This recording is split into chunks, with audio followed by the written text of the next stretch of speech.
তারা ভাবে ফিলিস্তিন একদল পরাজিত মানুষের নাম, কিন্তু তারা জানে না ফিলিস্তিন মানে জালিমের ট্যাঙ্কের সামনে বুক চিতিয়ে দাঁড়িয়ে লা ইলাহা ইল্লাল্লাহ বলে গর্জে ওঠা একদল অদম্য মুজাহিদ।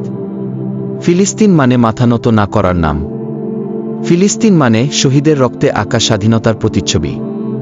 বোমা, আগ্রাসন, নিষেধাজ্ঞা কিছুই থামাতে পারেনি এই জাতিকে, কারণ তারা জানে জীবন নয়, ঈমানই শ্রেষ্ঠ।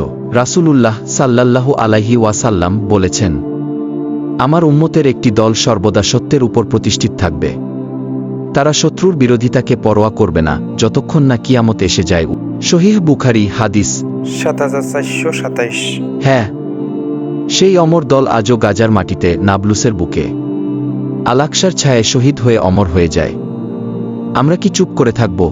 না, আমরা বলবো, আমরা লিখব, আমরা লড়ব, শব্দ দিয়ে, দোয়া দিয়ে, সাহস দিয়ে, আর যদি প্রয়োজন হয় রক্ত দিয়েও। কারণ আমরা জানি চুপ থাকা মানেই জালিমের পক্ষে দাঁড়ানো। আর আমরা সেই উম্মাহ যারা রক্তে লিখে দেয়। আল্লাহু আকবার। জয় হবেই ইনশাআল্লাহ।